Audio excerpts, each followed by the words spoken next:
Hey everyone, in this lesson we're going to be looking at perpendiculars and bisectors and their properties. So first, recall from chapter 1, you learned that a segment bisector simply intersects a segment at its midpoint. So if I had a segment here, a bisector would intersect at the midpoint, dividing this segment into two congruent segments.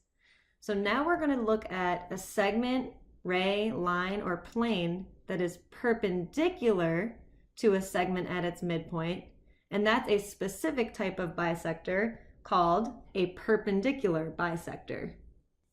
So essentially, if I have a segment and it's being bisected and that bisector is also perpendicular to the segment, it is called a perpendicular bisector. Okay, another vocab word. A point is considered equidistant from 2 points if its distance from each point is the same. Okay, seems like common sense. So if any point is equidistant from two other points, that just means that it has the same distance. Okay, so we're going to look at a couple theorems here. First, the perpendicular bisector theorem.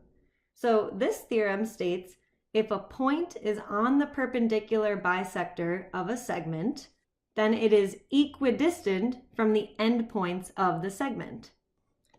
Okay, so we can say in this image, if C is on the perpendicular bisector of AB, so for instance, if CP is the perpendicular bisector of AB, then we can say that CA must be equal to CB because it must be equidistant from each endpoint of the segment.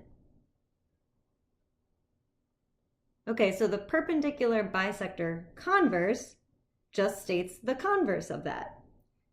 If a point is equidistant from the endpoints of a segment, then it must be on the perpendicular bisector of the segment. So in this picture, we can see if DA is congruent to DB, then we can conclude that it must lie on the perpendicular bisector of AB. The same thing is true for C. If we say that CA is congruent to CB, then we can conclude that C lies on the perpendicular bisector of AB. Okay, so now another theorem, the angle bisector theorem. So recall what an angle bisector is. It's a segment, ray, line, or plane that bisects an angle, meaning it cuts it into two equal angles. So we have a theorem about angle bisectors. We can say if a point is on the bisector of an angle, then it is equidistant from the two sides of the angle.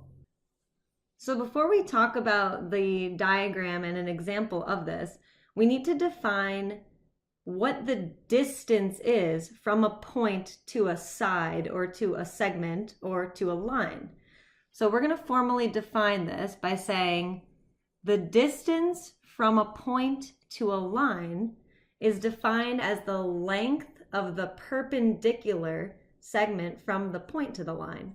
So for example, if I draw a couple of lines and then a random point, if we want to measure the distance from this point P to this line L, could we measure the distance by just drawing and connecting any segment from P to L?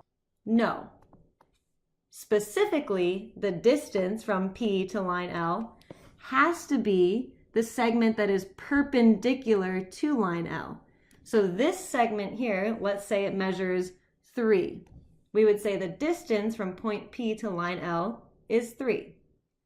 Similarly, if I have this other line, line M, and I want to measure the distance from P to M, could I just draw any segment from point P to line M? No. In this case, we would have to take point P and draw a perpendicular segment to line M.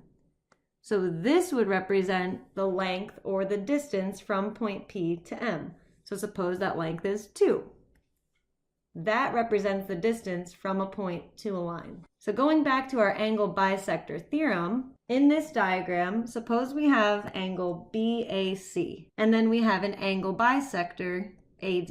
What we can say is if AD is an angle bisector, then any point on AD will be equidistant from the two sides of this angle.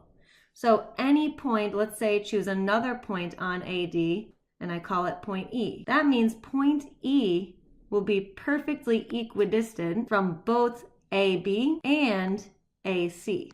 So we can say, for example, if E is on the bisector, the angle bisector of angle BAC, then that means that EF, F being a point on the side of angle BAC, is equal to EG, G being a point on the side of the angle BAC. Okay, let's talk about the angle bisector converse theorem. So it's the same thing, but the converse. If a point is in the interior of an angle and it is equidistant from the sides of the angle, then it lies on the bisector of the angle. Okay, suppose in this picture we have, again, angle BAC. If you have some point on the interior, let's look at point D, which is on the interior of this angle, and it is equidistant from each side of the angle, meaning BD and CD are equal, then it must lie on the angle bisector AD. Which means if we have this relationship, we can conclude that BAD must be congruent to CAD because AD must be a bisector. All right, let's take a look at some examples. So in the directions, we're trying to decide if C is on the perpendicular bisector of each segment AB. So looking at number 8 for starters, can you determine if point C lies on a perpendicular bisector of AB?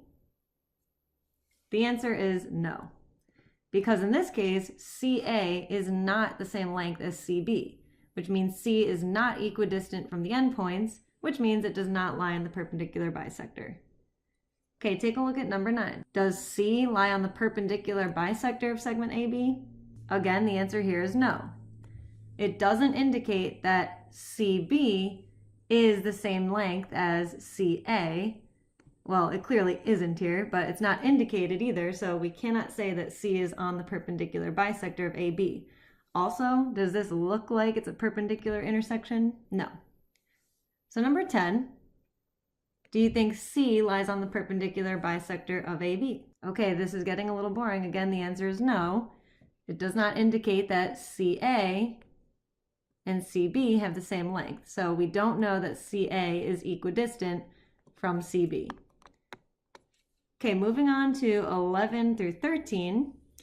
These exercises are just asking you to determine if P is on the angle bisector of angle A.